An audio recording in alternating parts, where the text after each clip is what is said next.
ఏదైతే రాజీవ్ అది ఉంది కదా యూనివర్సిటీ, ఆ పేరు వస్తుంది. దాని ద్వారా నాకు ఈ డబ్బు వచ్చినట్టుగా రికార్డ్ అవుతుంది. ఆ రికార్డు ఎందుకంటే మీ చేతిలో లేదు, ఐడెంటిటీ కార్డు లేదు, గుర్తింపు కార్డు ఏది లేదు. కాబట్టి మనకు బ్యాంక్ పాస్బుక్లో మిగతా వాళ్ళకి ఏ విధంగా పడుతుందో ఆ విధంగా పడవాలి. ఎందుకంటే భవిష్యత్తులో మనం గ్రాడ్యుయేట్ చట్ట ప్రకారం మనకు ఏదైతే న్యాయంగా రావాల్సిందంతా సాధించాలంటే భవిష్యత్తులో మాత్రం చెప్తున్నా, చేతికి డబ్బులు ఇస్తే మాత్రం ఎటువంటి పరిస్థితుల్లో తీసుకోకండి. ఆ విధంగా యూనిటీగా నిలబడండి. ఇక్కడ సాధించాలి. ఇక్కడ చేస్తున్నటువంటి దోపిడీని అరికట్టాలి. దీనికి అరికట్టడానికి మనం ఒక పాఠం, మనం గుణపాఠం వీళ్ళకి నేర్పాలి. అదేవిధంగా మీరు నిలబడాల్సిందిగా కోరుతూ ఈరోజు ఇంత మంచి కార్యక్రమానికి వచ్చారు. భవిష్యత్తులో ఎప్పుడైనా కార్యక్రమాలు ఉంటే ఈ విధంగా నిలబడండి.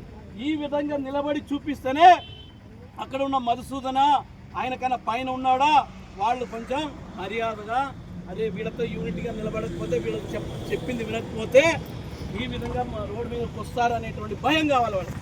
ఆ విధంగా మీరందరూ యూనిటీగా నిలబడండి. మన సమస్య పరిష్కారం చేయండి.